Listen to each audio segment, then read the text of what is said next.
étant donné que c'est un premier fonds immobilier viager, qu'on n'est pas de particulier à particulier, ce qui existait jusqu'à aujourd'hui, vous avez deux côtés qu'il faut satisfaire. Il y a peu de produits qui prennent vraiment en compte ou qui offrent des solutions sociales. On rencontre ces gens physiquement parce que il faut bien l'expliquer, c'est important. Il faut prendre le temps de l'expliquer, il faut que ça se digère, ça se parle en famille. C'est un sujet qui est très important, hein. C'est quand même une décision sur un bien immobilier qui a été souvent acquis pendant toute une vie. Ok, parfait. Du coup, GFI Suisse est associé avec Viage pour lancer ce premier fonds suisse dans le viager. On va y revenir tout à l'heure, peut-être. Hey, c'est Edouard, bienvenue dans l'After, le podcast dédié à l'immobilier et au monde du business en Suisse romande. L'objectif de ce podcast, c'est de vous permettre de continuellement apprendre même après votre journée de travail. Si vous appréciez le contenu, je vous demande une seule faveur, laissez-nous un avis 5 étoiles sur la plateforme que vous utilisez. Allez, bon épisode. Dans ce nouvel épisode, j'ai la chance d'accueillir César et François pour parler du viager, un sujet qui pour moi a beaucoup d'avenir dans l'immobilier en Suisse. Bonjour messieurs. Bonjour. Salut Edouard. Merci beaucoup d'avoir accepté de faire l'épisode avec moi du coup. Et puis, premièrement, peut-être présentez-vous rapidement. Expliquez-nous quelle position vous avez par rapport à Viage et puis ensuite on attaque. François, peut-être tu peux commencer. Avec plaisir, François Normand, je suis donc le fondateur et le directeur général de Viage SA, la société qui est partenaire avec GFI Suisse pour le nouveau fonds immobilier viager en Suisse. Ok, César. Alors César, je travaille chez GFI Suisse depuis 2016, je suis maintenant associé et GFI Suisse, on est une société financière et nous gérons des fonds et autres produits immobiliers avec un fort biais durable. Ok, parfait. Du coup, vous êtes donc GFI Suisse est associé avec Viage pour lancer ce premier fonds donc suisse dans le viager. On va y revenir tout à l'heure. Peut-être avant de parler du viager spécifiquement, François, tu peux peut-être nous expliquer du coup comment t'es venue l'idée et puis peut-être comment t'es tombé dans l'immobilier déjà parce qu'on s'était déjà vu nous, on avait déjà discuté de tout ça. Comme ça, tu peux t'introduire un petit peu. Avec plaisir. Alors, j'ai fait ma carrière le plus gros de ma carrière dans la prévoyance. Et dans la prévoyance, effectivement, il y a toujours un lien direct avec la fiscalité et l'immobilier. Comment envisager son financement, son futur, sa retraite. Il y a 8 ans, donc ça fait quand même un moment. Je m'occupais des crédits hypothécaires dans une société de courtage et j'ai eu un cas qui est plus ou moins courant, mais en tout cas qui est un cas qui existe sur le marché des financements hypothécaires en Suisse. C'est un client qui voulait une rallonge pour son crédit pour faire des travaux qui étaient en l'occurrence le double vitrage. Et puis ça s'est pas passé tout à fait comme on l'espérait, c'est-à-dire que la rallonge n'a pas été faite et la banque en contrepartie avait demandé un amortissement extraordinaire. Et à ce moment-là, j'ai eu l'idée de me dire, ces gens ont du vent de la maison, c'était quand même quelque chose assez émotionnel pour eux, hein. Ils voyaient toute la retraite dans leur maison, ils avaient travaillé pour ça. Donc il y avait ce côté humain qui m'a quand même frappé, et je me suis dit qu'est-ce qu'on pourrait faire dans ces cas-là? Alors j'ai vite pensé au viager qui existe en Suisse, qui existe en Europe, et je me suis dit peut-être qu'il faudrait avoir un viager à plus grande échelle, et d'où l'idée de faire du viager dans un esprit collectif. Ça, c'est il y a 8 ans. Et il y a 4 ans, j'ai eu la chance de rencontrer Michel Rosla, associé de GFI Suisse, associé de César. Et lors d'une discussion autre sur une planification financière, entre autres avec des plans de caisse de pension, qu'on était dans le monde de la prévoyance, on est arrivé à la conclusion qu'on avait la même idée de l'opportunité, du sens de créer un fonds immobilier viager pour certains propriétaires, pour amener des solutions à certains propriétaires. Ça, c'est il y a 4 ans, et après, on arrive aujourd'hui à l'aboutissement de ce projet. On s'est dit, GFI Suisse a toute la technicité de ces véhicules financiers dans l'immobilier. Moi, j'avais plus l'idée de terrain, du monde de la prévoyance des personnes âgées par rapport à leur bien immobilier. Voilà la rencontre, et on s'est dit intelligemment, est-ce qu'on part chacun de notre côté, vu qu'on avait quand même les deux cette même vision, on s'est dit on pense, et j'en suis sûr, et je suis très content de partager cette aventure avec GFI Suisse, avec César. On s'est dit mettons-nous ensemble, ce sera sûrement opportun pour tout le monde et pour aboutir à ce projet qui, je pense qu'on va peut-être en parler après, qui a un long chemin quand même, le début vraiment technique de la création de ce fonds, c'est il y a 4 ans. Ok, d'accord, ouais. Donc, aujourd'hui, maintenant, c'est lancé. Donc, vous avez commencé à faire de la publicité. Comment est-ce que ça se structure peut-être, du coup, d'un point de vue plus technique, le fonds et, du coup, la société Viage qu'on a vu, qui est la marque vraiment du viager et de la solution? Comment ça fonctionne maintenant, concrètement?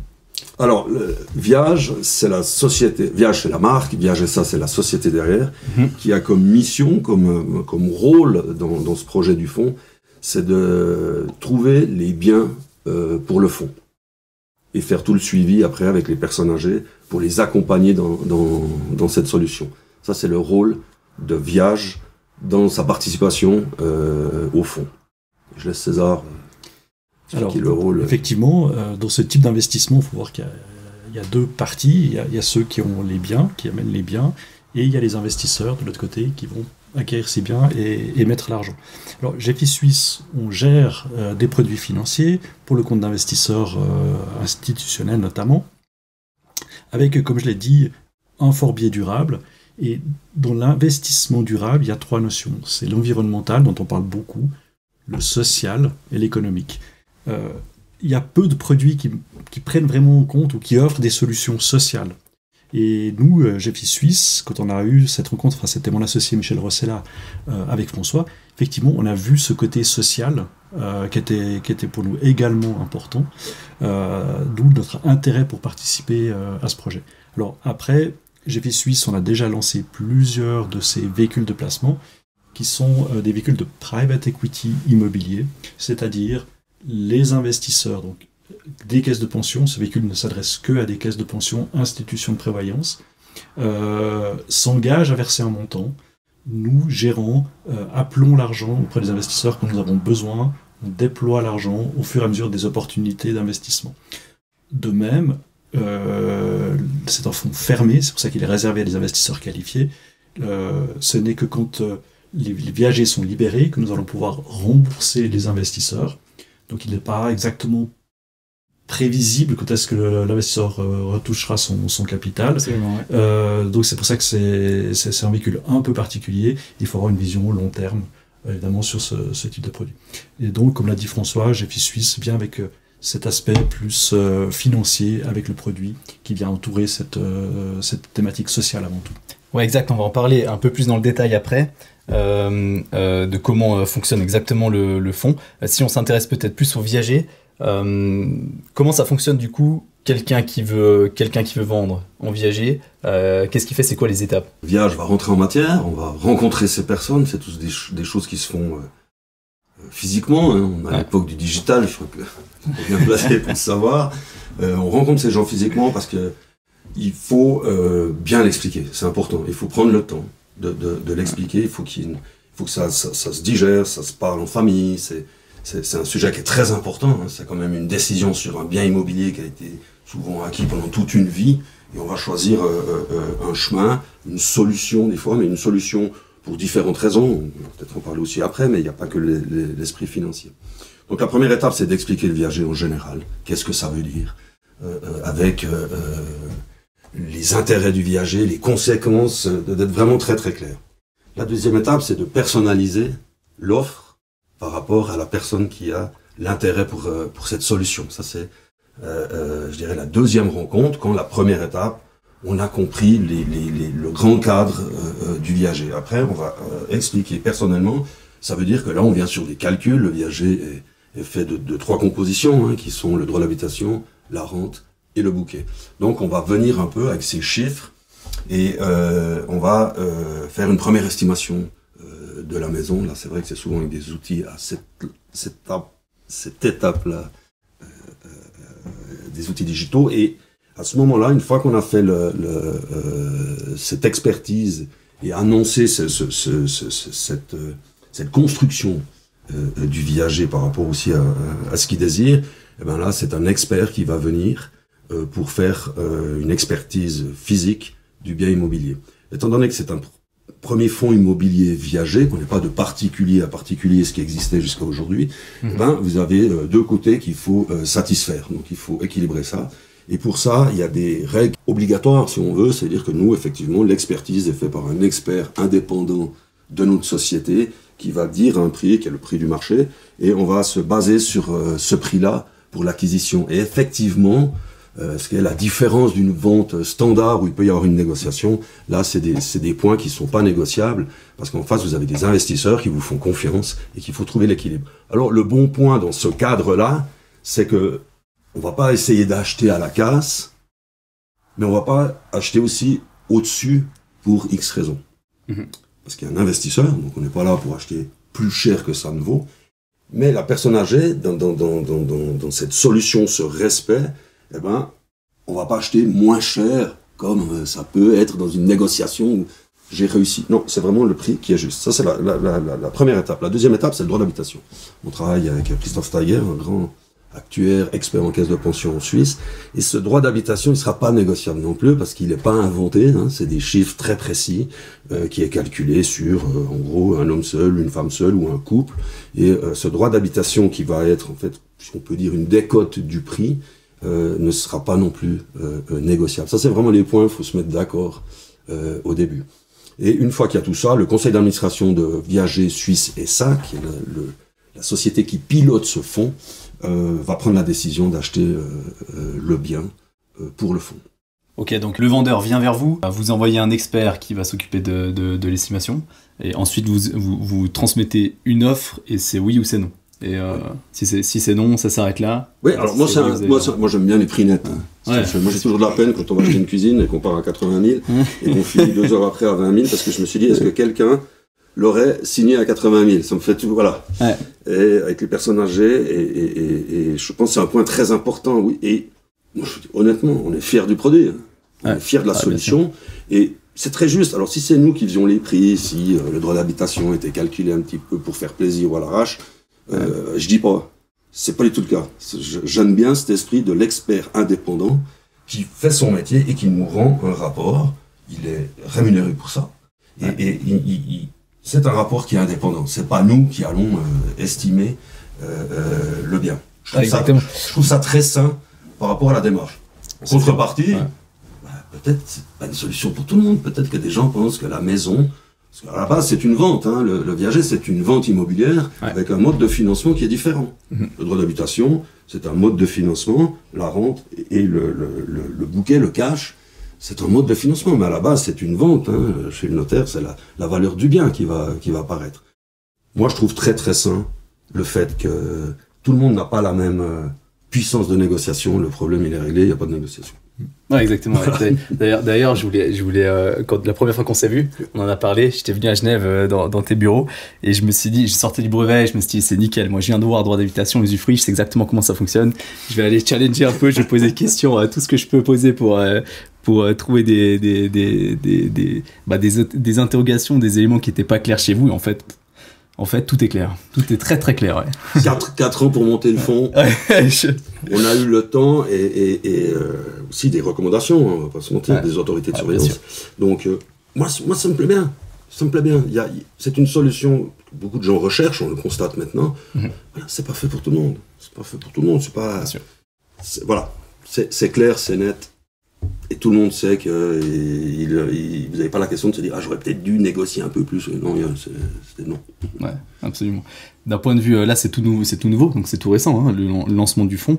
Vous avez déjà des retours de clients ou pas du tout? Vous avez déjà prospecté? Comment les gens réagissent? C'est marrant, c'est toujours bien d'aller sur le terrain et de voir la vraie réalité. Alors, on avait estimé, hein, peut-être pas autant, mais on avait estimé le marché quand même, on savait qu'il y avait des demandes. Le viager se pratique en Suisse, hein, de particulier à particulier, avec d'autres particularités. Mais oui, on savait que ça allait être sûrement conséquent. On a eu le temps pendant ces 4 ans d'analyser le marché.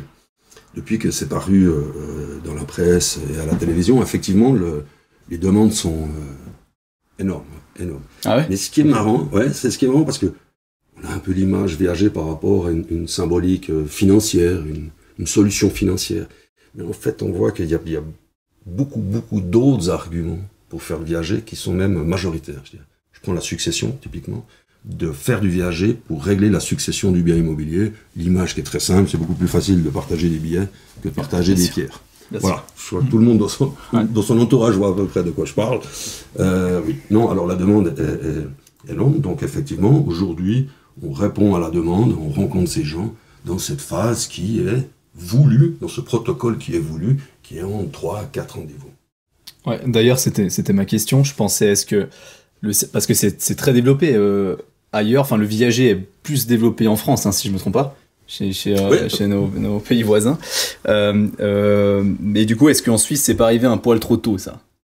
Alors, je me suis dit, vous pouvez capitaliser sur les baby boomers aussi, maintenant, qui vont arriver massivement à la retraite ensemble. Parce que quand les baby boomers ils arrivent, si on commence le projet d'avoir dans la tête il y a 8 ans et de le faire pendant 4 ans, il y a une vague, on va pas pouvoir leur ramener la solution. Sur la France, typiquement, parce qu'effectivement, on a regardé large pour s'intéresser, les notaires annoncent 5 fois plus de viagers dans les 3 prochaines années. C'est pas pour rien. Et si on connaît un petit peu le système français ou européen, on sait que toutes les maisons sont payées à la retraite. Donc c'est du viager confort ou succession. Et aussi pour monter son niveau de vie. Je dis toujours, le viager, en fait, le terme exact du viager, c'est financer différemment sa retraite. Je pense que c'est vraiment ça le terme qui correspond. Oui, alors, trop tôt, non, moi je pense pas, parce qu'aujourd'hui, tu connais très bien l'immobilier, les taux, le pouvoir d'achat, etc. Donc, en discutant avec les investisseurs spécialement, il y a quand même souvent la remarque qui sort, pourquoi ça n'a pas été fait avant? Pourquoi ça n'a pas été avant? Trop tôt, non. Non, je pense que c'est vraiment à point et qu'on est vraiment dans une période où ça correspond à une demande de solution. Et on vous a jamais demandé, parce que éthiquement, les gens trouvent que c'est discutable le viager, parce que voilà quoi, on parie un peu sur... bon, c'est pas un pari en l'occurrence, mais vous voyez ce que je veux dire. Est-ce qu'on vous a déjà demandé on vous a déjà fait la remarque peut-être, ou alors comment est-ce que vous réagissez, comment est-ce que vous répondez à ça? Alors, je crois que là, il faut être très clair. Effectivement, le viager one-to-one peut avoir cette notion de dire, voilà, est-ce que lui, il achète en espérant... Il y a une notion... Alors, pari, c'est pas le bon terme. Effectivement, il y a un grand risque. Exact. Aussi pour l'acheteur, de se dire, effectivement, si je tombe sur une personne qui a une santé magnifique, par exemple, on ne demande aucun état de santé. Ah, c'était une de mes questions. Voilà, on en parlera après. Mais le fait d'avoir cette approche institutionnelle, nous, l'objectif, c'est quand même de détenir un grand nombre de viagers pour justement répartir le risque de longévité sur un grand nombre de viagers. C'est une approche d'assurance. Est-ce qu'une assurance fait un business éthique ou pas? Nous, on a vraiment cette approche-là. On souhaite à tous ceux avec qui on va travailler une longue vie. Il n'y a pas de souci, on n'est pas à vouloir rentrer dans la maison non plus. Donc, exact, oui, c'est ce que je pensais, et c'est ce que j'ai, parce qu'on me demande souvent si c'est intéressant d'acheter en viager, et toujours ce que je réponds c'est acheter en viager. Le viager c'est intéressant pour le vendeur, c'est du casino pour l'acheteur en fait. Et donc l'acheteur privé... Je ne me prononce pas, c'est mon avis à moi, c'est mon avis à moi, je dis pas pour vous, mais je dis que voilà. Techniquement, évidemment. Pour le vendeur, bah lui, il sait, il a vendu, c'est bon. Et pour l'acheteur, s'il capitalise uniquement sur cette acquisition, potentiellement pendant 30 ans, il est bloqué, quoi. 20 ans, 30 ans, ça peut durer très longtemps. Et d'ailleurs, il y a eu cette histoire en France très connue, qui a même boosté le viager. Cette dame qui a vendu, qui est devenue doyenne de la France, de l'humanité même. Voilà, quoi, qui est décédée après l'acheteur. Je serais même plus nuancé, parce que même pour le vendeur, ça dépend s'il a encore contractuellement des obligations. Enfin, l'acheteur a encore des obligations vis-à-vis du vendeur. On peut imaginer le paiement d'une rente. On peut imaginer la prise en charge de certains travaux qui font que tout à coup, la personne qui a vendu, qui reste dans son bien, qui veut vivre dans son bien, et ne reçoit plus la rente, ou le propriétaire lui dit « je peux plus réparer ton toit, j'ai pas le cash ». Il y a peut-être une différence, cette question elle est très intéressante. Nous, on l'assume totalement. Dans l'exemple que j'ai donné avant, ces gens ont dû vendre la maison. Alors là, est-ce que dans l'éthique, on est juste? C'est ça, un peu, sans faire de jugement de quoi que ce soit, mais nous, on assume totalement que c'est une solution. Il n'y en a pas 10 000 de solutions. Je parle de la problématique financière. Il y a la famille, ou le viager, ou la vente. C'est vrai. Maintenant, le fait, César, je te rejoins, le fait du collectif, on sait que nous, on a cette loi des grands nombres. Et la loi des grands nombres, on la connaît, ça s'équilibre. À partir de combien de propriétés d'ailleurs vous devez, combien de propriétés vous devez acheter rapidement pour que la loi des grands nombres fonctionne? Encore une fois, le fonds s'est appuyé sur l'expert Christophe Steiger. On parle de 60 biens, 60-50 biens pour arriver à justement diversifier le risque de manière satisfaisante. C'est fonds, 2 fois plus que ce que je pensais. Le fonds viager vise plutôt vers la centaine de biens. Ah ouais, quand même. Donc, Ouais. voilà. Ouais, pour un privé, c'est vite compliqué d'acheter 100 biens immobiliers en viager, c'est clair. Ouais. Point de vue du vendeur, du coup, qu'est-ce qu'il doit penser lui quand il vend? Est-ce qu'il a des frais à payer pour la vente? Ou bien, comment ça se passe? Et du coup, on a parlé de la rente avant. Comment ça fonctionne exactement chez Viage? Est-ce que c'est l'achat le rachat de la rente? Est-ce qu'il y a une rente à payer après, jusqu'à la fin, ou comment ça fonctionne? Enfin, pour expliquer rapidement le viager déjà. Oui. En fait, le viager, c'est donc on rachète moins cher que le prix du marché parce qu'il y a une valeur de droit d'habitation. Et ensuite, après, souvent il y a des rentes, comme on a discuté. Je préfère dire on achète au prix du marché. Oui. Et en fait, on convient que la personne peut habiter dedans et quelque part paye son loyer d'avance. Oui, tout à fait. Ouais, voilà. Exact. Mais d'ailleurs, il y a toute la notion fiscale sur notamment l'impôt sur la fiscalité. La personne qui vend, on va lui dire vous l'avez vendu à la valeur vénale. Ouais. Même si après voilà, parce que le reste c'est un mode de paiement. Merci de venir dans un des plus grands arguments du fond par rapport de nouveau des recommandations que moi, je trouve bien justifiées parce qu'on est vraiment très à l'aise avec ça. Il y a ce qu'on appelle le bouquet en règle générale où la personne va choisir entre une rente ou du cash. Il y a des critères qu'il faut prendre en compte. Typiquement, on va rembourser la dette hypothécaire. Donc il faut prendre en tout cas le cash à la hauteur de la dette hypothécaire. Il faudra calculer s'il y a un impôt sur le gain immobilier.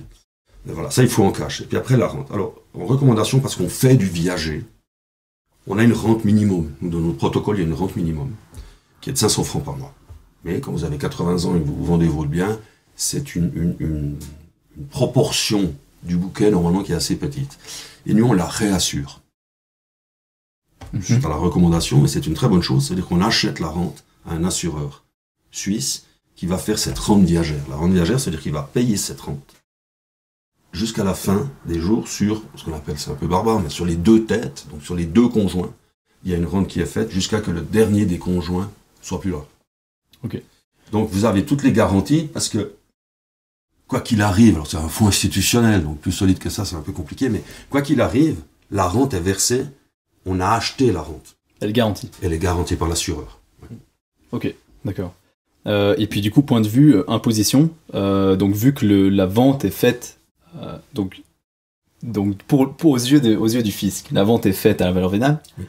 Donc ça veut dire que les droits de mutation pour Viage, c'est sur la valeur vénale, Oui. l'estimation complète. Juste. Respectivement, l'imposition sur le gain immobilier, pareil. Oui, pour exactement. Ok. C'est D'accord. important. C'est important. C'est des points. Alors, ouais, c'est la réalité, c'est la loi. Là aussi, il n'y a pas de discussion. C'est pas le fond. C'est le système du viager qui fait ça. Ouais, bien sûr. Bien sûr. Et côté juridique, donc comment on sait le viager, il peut se faire par un droit d'habitation ou par un usufruit. Il y a quelques différences entre les deux. Vous travaillez comment exactement? Est-ce que c'est une servitude d'usufruit ou droit d'habitation? C'est un mélange des deux, si on veut. Ouais. Si on veut être très clair, c'est un usufruit sans droit de location. Okay. C'est-à-dire qu'il n'y a pas de locatif dans le fonds immobilier pour différentes raisons. Parce que c'est pas une vocation du fonds de faire du locatif. Ouais. C'est-à-dire que les objets qui rentrent, quand ils sont libérés, ils ressortent. Ah voilà, c'était ma question. Donc on ne garde pas du locatif avec des baux qui pourraient être sur de la longue durée ou autre. Donc c'est un choix. Donc les biens qui peuvent venir dans le fonds, résidence principale, résidence secondaire, appartement, maison et autres. Il n'y a que 2 critères, c'est que le prix soit juste et que le droit d'habitation soit juste. Et là, le fonds s'est équilibré. Ça fait une différence avec du particulier à particulier, c'est-à-dire qu'il n'y a pas d'émotionnel.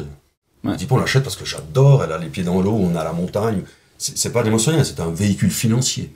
Et pour que ce véhicule financier soit équilibré, il faut acheter au prix juste, l'expert indépendant. Et il faut que le droit d'habitation soit juste. Donc il faut s'entourer d'un actuaire qui connaisse le sujet. Ouais. On a un très très bon actuaire. Et on est très content d'avoir Christophe avec nous. J'en doute pas, ouais. En termes de charges, entretien, rénovation, comment ça fonctionne? Parce que ça peut durer assez longtemps au final, oui. Quand vous êtes nu propriétaire, hein, donc le fonds. Qui paye quoi exactement?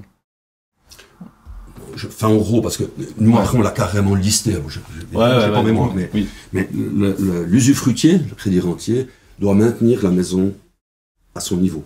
Il ne doit pas la détériorer. le propriétaire, le fonds, doit s'engager sur les gros travaux. Je prends l'exemple, une chaudière oui, qu'il faudrait changer, ou un toit, etc. Et puis sur tout ce qui valorise la maison. S'il y a un choix qui est pris en commun de valoriser la maison, c'est un choix du fonds qui va valoriser la maison, le fonds.